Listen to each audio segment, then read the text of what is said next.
My name's Emily, and if you're expecting a story about fairy tale princesses, you're in the wrong place. My life started pretty standard. I was born to Joe and Linda, just a regular kid in a small town where everyone knew your name, or at least pretended to. My dad, Joe, was the local go-to guy for any car trouble. His hands were always stained with grease, but he had this smile, the kind that made you think everything was gonna be alright. Mom, Linda, she was part-time at the library and the rest of her time was all about making our little world better. Remember, kindness costs nothing but means everything, she'd say, dropping one of her pearls of wisdom while I was trying to figure out my math homework. Our house was nothing fancy. Imagine a cozy little place that always smelled like something was baking. That was us. Not rich, but not wanting either. Life took a hard left turn when I was 10. My parents were driving home from their anniversary dinner when it happened. A drunk driver. Just like that, they were gone. I moved in with Aunt Sarah after that. She was Dad's distant cousin, lived in a house that seemed to creak and complain more than it stood. Aunt Sarah was a tough cookie, worked odd jobs to keep us afloat. The house, it was like time forgot about it, and fashion? That ship sailed long before it reached our shore. My clothes were hand-me-downs from a time when Aunt Sarah thought bell-bottoms were a revolution. Kid, you gotta toughen up. World's not gonna hand you anything on a silver platter, Aunt Sarah'd say, her voice rough, but not unkind. We'd sit at the table, an assortment of mismatched chairs, and eat whatever concoction she'd managed to put together. Money was tight, but Aunt Sarah always made sure we had enough. Thanks, Aunt Sarah, I'd mumble, pushing food around my plate, lost in thoughts of what could have been. Moving in with Aunt Sarah meant a new school and a whole new set of problems. My first day felt like walking into a lion's den wearing a steak suit. The school was bigger than my old one, and it buzzed with the kind of energy that made my stomach twist into knots. I remember standing at the entrance, clutching my bag like a lifeline, when I first saw Jessica. She had that look, like she owned the place. And in a way, she did. "Who's the new girl?" I heard her ask, her voice dripping with a mix of curiosity and disdain. Her friends shrugged, their eyes scanning me like I was some exhibit. "Looks like she got her clothes from the lost and found." One snickered, and they all laughed. I wished the ground would swallow me whole. Classes were a blur. I tried to keep my head down, but Jessica made that impossible. "Hey, thrift store, answer number 4. She said loudly in math class, making everyone turn to look at me. I stuttered out an answer, feeling my face heat up as the teacher nodded, telling me I was correct. That just made things worse. "Lucky guess," Jessica muttered, loud enough for her friends to hear, and they snickered. Lunchtime was no refuge. I found a corner in the cafeteria, hoping to become part of the scenery. But Jessica and her crew made a beeline for me. "Look, she's trying to hide." "How cute," Jessica said, her voice oozing fake sweetness. I kept my eyes on my food, wishing I could disappear. "Cat got your tongue? Or are you just too poor to talk?" she taunted. I mumbled something about not being hungry and got up, leaving my half-eaten lunch behind. I could feel their eyes on me as I walked away, their laughter echoing in my ears. The days turned into weeks, and not much changed. I kept to myself, dodging Jessica and her friends whenever I could. Aunt Sarah noticed I was quieter than usual. "What's eating you, kid?" she asked one evening, her eyes narrowing as she looked at me over her glasses. "Nothing, just tired," I lied, picking at my food. "You can tell me, I'm not just your aunt, I'm your friend too," she pressed, her voice softer now. I shook my head, not wanting to burden her with my school problems. She had enough to worry about. "If you say so," she said, but her eyes told me she wasn't convinced. Back at school, I found a small sanctuary in the library. It was quiet, and most importantly, Jessica rarely ventured there. I'd spend my lunches tucked away between the shelves, losing myself in books.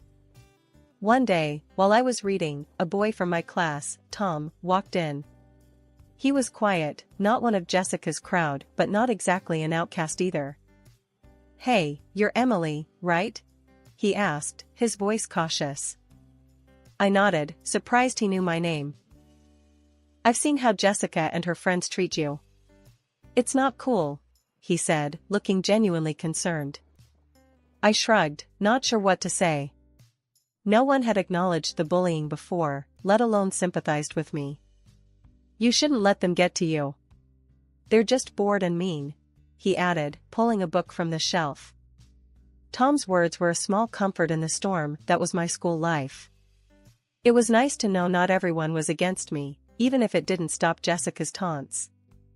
Despite the daily grind and the constant dodging of Jessica and her crew, I had this one thing that kept me grounded: singing. It wasn't something I flaunted. Heck, it was more of a secret than my stash of chocolate bars.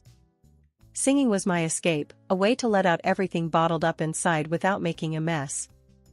Aunt Sarah had an old radio that picked up more static than music, but on good days, it caught the local station that played everything from country hits to old rock ballads. Those were the nights I cherished, alone in my room, the music blending with my voice as I sang along to songs, feeling every note and word. One evening, Aunt Sarah caught me. I was belting out a tune, lost in the music, when I turned around and saw her standing at the doorway, a surprised look on her face. "Girl, why didn't you tell me you could sing like that?" she asked, her usual tough demeanor softened by genuine astonishment. I shrugged, feeling my cheeks heat up. "I dunno. Just something I do for me, I guess." Aunt Sarah walked in and sat on the edge of my bed, the mattress creaking under her weight. "You've got a gift, Em. You shouldn't keep it hidden." I fidgeted with the hem of my shirt, not sure how to respond. Praise, especially for something so personal, felt foreign to me. "Thanks, Aunt Sarah. But who's gonna listen to a nobody like me?" I replied, trying to laugh it off. She shook her head, her expression turning serious. "Don't talk about yourself like that. You're not a nobody. You've got something special, and you don't need anyone's approval to shine." It was hard to believe her. At school, I was less than a nobody. But in those moments, with just the hum of the radio in the background, I allowed myself to dream a little. The next day at school, during lunch, I found myself sitting alone again. Tom, the boy who had been kind to me before, came over with his tray and sat down. "Hey, Emily. Mind if I join you?" he asked, his smile friendly. I shook my head, grateful for the company. "No, not at all. Thanks." We ate in comfortable silence for a few minutes before Tom spoke up again. "I heard you humming the other day.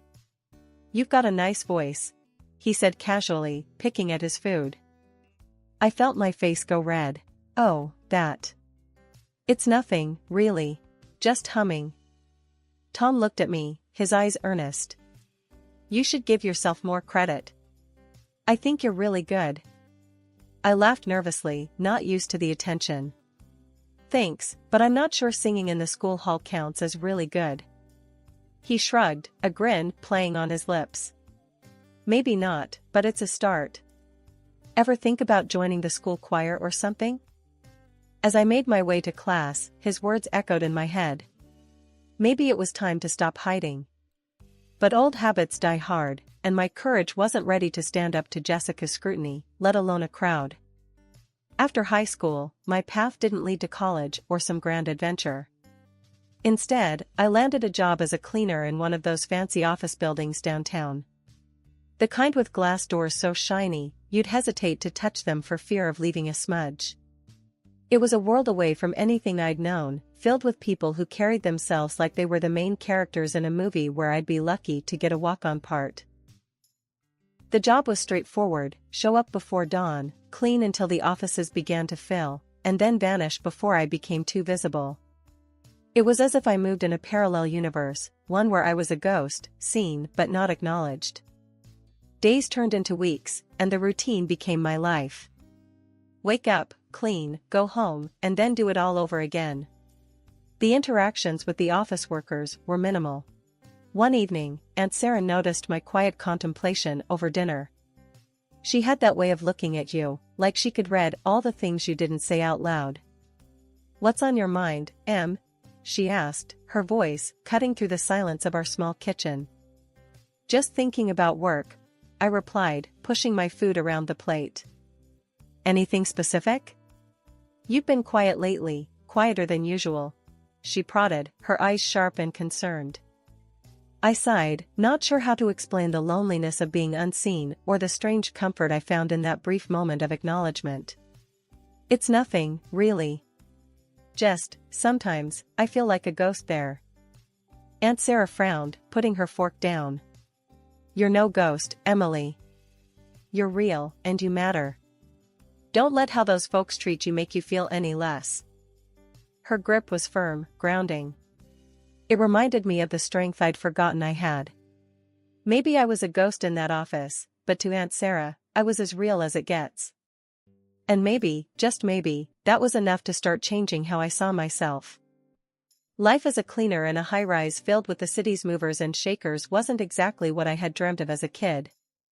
But it paid the bills, or at least most of them. The monotony of my days was broken only by the brief nods or half-smiles from a few kind souls, but mostly I was just a shadow, moving silently through the corridors and offices. That all changed the day Ms. Anderson arrived.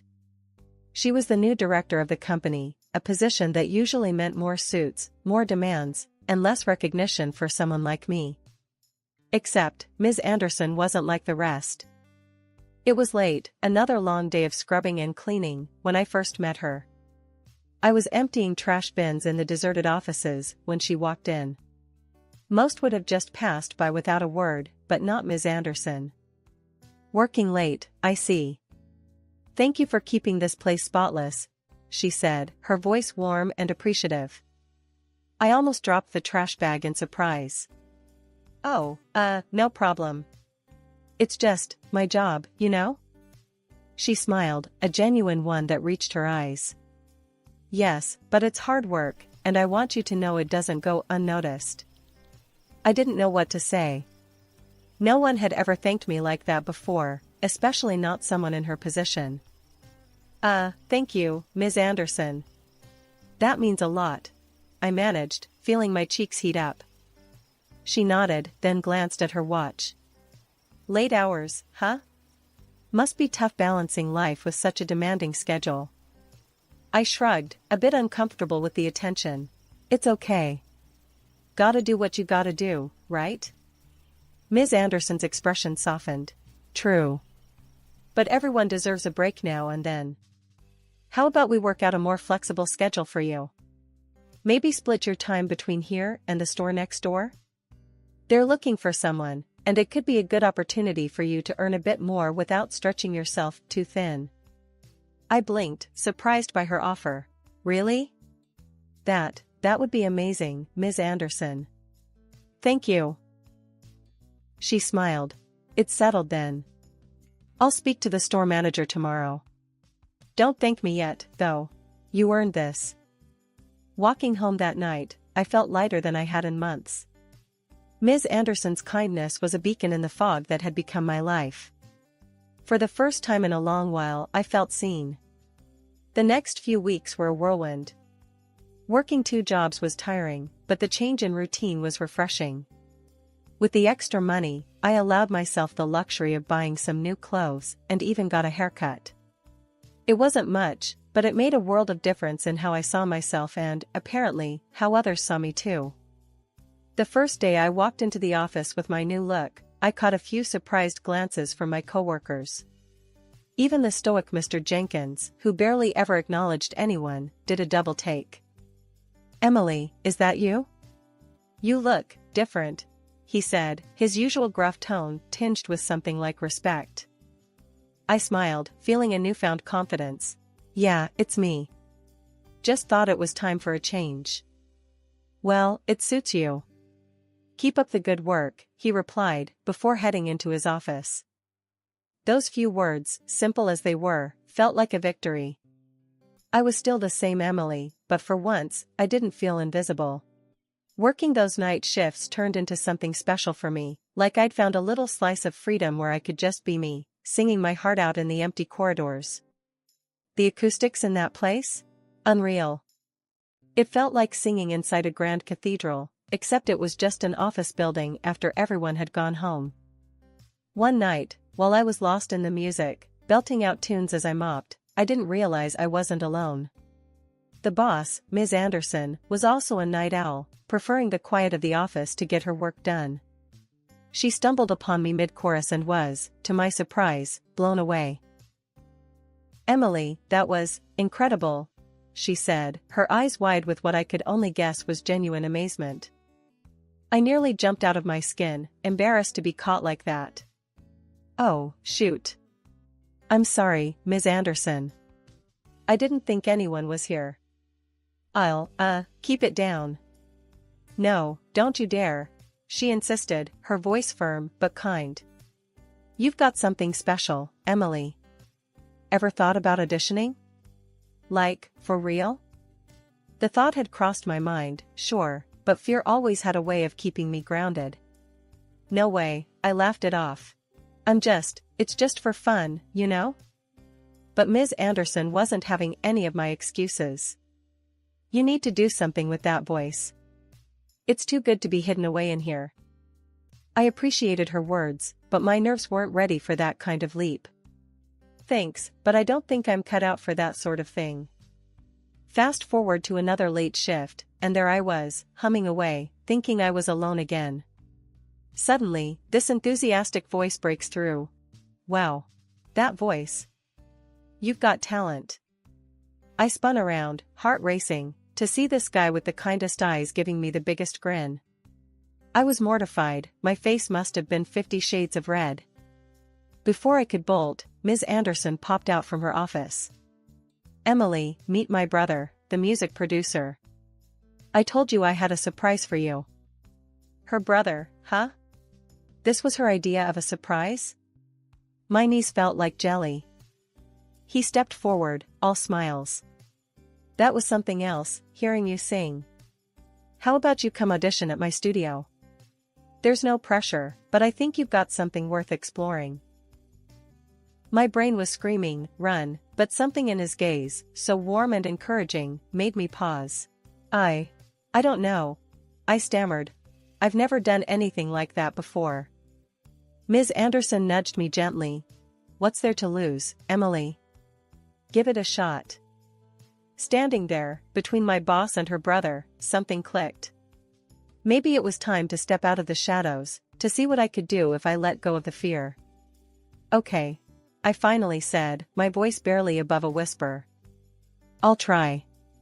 Taking that leap, deciding to audition at the studio, was like stepping off a cliff and hoping I'd sprout wings on the way down. The day of the audition, my nerves were shot. I showed up at the studio, a nondescript building that belied the dreams being made inside, clutching my little notebook of songs like a lifeline. Ms. Anderson's brother, Mark, met me at the door with a smile that was meant to be reassuring. "Ready to knock 'em dead?" he joked, leading me inside. I managed a weak smile, my stomach doing flips. "Ready as I'll ever be," I said, though my voice betrayed the quiver of my nerves. The studio was cool and dim, filled with equipment that looked both intimidating and exciting. Mark introduced me to a small panel of people who would be listening. "Don't mind us," one of them said, a woman with a kind face. "Just do your thing." Easier said than done, I thought. But as the music started, something magical happened. My nerves melted away, my voice found its strength, and the song flowed through me like I was born to do just this. When I finished, the room was silent for a heartbeat, too, then erupted into applause. "Wow," Mark said, his eyes wide. "Just, wow." I blushed, overwhelmed by the response. "Thank you," I murmured, barely loud enough to be heard. Mark walked me out afterward, his excitement palpable. "Emily, that was incredible. We need to talk about what comes next." "What comes next?" I echoed, the reality of what was happening starting to sink in. "Yes." Mark was practically bouncing on his heels. recording, an album, gigs, the whole 9 yards. You're what we've been looking for. The next few months were a whirlwind. Recording sessions became my new normal. I poured my heart and soul into every track, driven by a mix of fear and exhilaration. And when the album finally dropped, it was like a bomb went off in my life. Suddenly, I was everywhere: radio, TV, online. My stage name, Erica Clark, became a byword for fresh talent, my songs the soundtrack for countless lives. It was surreal, watching my face on screen, hearing my voice on the radio, and knowing it was me they were all talking about. One night, after a particularly successful gig, Mark found me backstage, a massive grin on his face. "You did it, Emily. You're a star." I laughed, the sound mingling with the residual adrenaline from the performance. Feels weird, doesn't it? Yesterday's cleaner, today's sensation. Mark clapped me on the back. That's how talent works, it doesn't matter where you come from. It's where you're going that counts. Years had flown by since my high school days, each one bringing its own set of challenges and triumphs. Yet, when the invitation to the high school reunion landed in my mailbox, it felt like stepping back in time. I hesitated at first, memories of those difficult years flooding back. But something inside me stirred, a curiosity to face the past, now that I had found my voice and my place in the world. I decided to go, but not as the country star Erica Clark everyone knew from the screens and radio waves.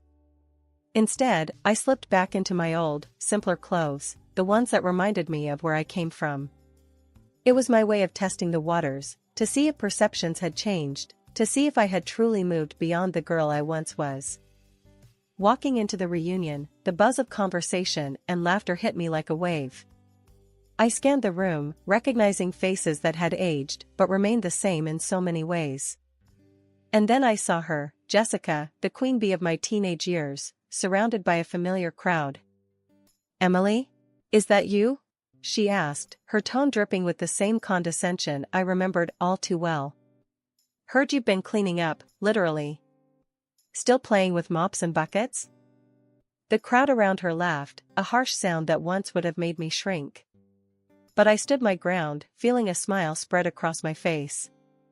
"Actually, Jessica, cleaning's honest work. Not everyone's lucky enough to find something they love doing."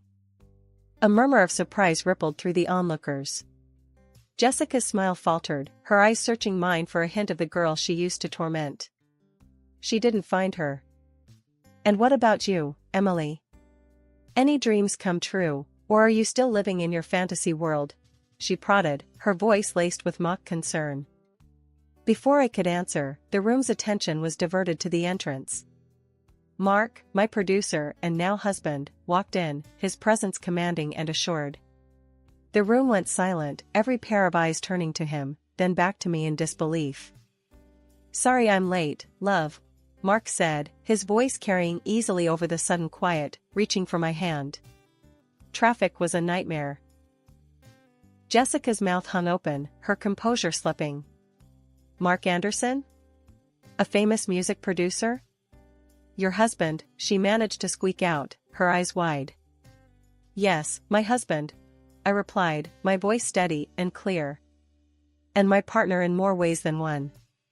Whispers filled the room, a mix of shock and awe, as people started putting the pieces together. "So Erica Clark is our Emily? That Erica, the country star? Damn me, Erica Clark herself and her husband." I felt a surge of pride, not for the fame or the success, but for the journey that had brought me here, to this moment of undeniable truth. Jessica stepped forward, a false smile plastered on her face. "Emily, I had no idea. I'm happy for you. Maybe your husband could listen to me sing sometime? I've been working on my voice." The irony of the moment wasn't lost on me. "Jessica, finding your voice is about more than singing. It's about who you are, standing up for yourself, and not tearing others down. As for singing, well, maybe start with singing for yourself, not for what others can do for you." Her face fell, the reality of my words sinking in. The crowd around us began to dissipate, conversations resuming, the moment of drama fading into just another reunion story. Mark squeezed my hand, a silent message of support and love. "Ready to go?" he asked, his gaze warm. I nodded, taking one last look around the room. "Yeah, let's go home." Walking out of that reunion, I realized that the approval I once sought from those very halls no longer mattered. I had found my voice, my strength, and, most importantly, I had found myself. And that was all the recognition I needed.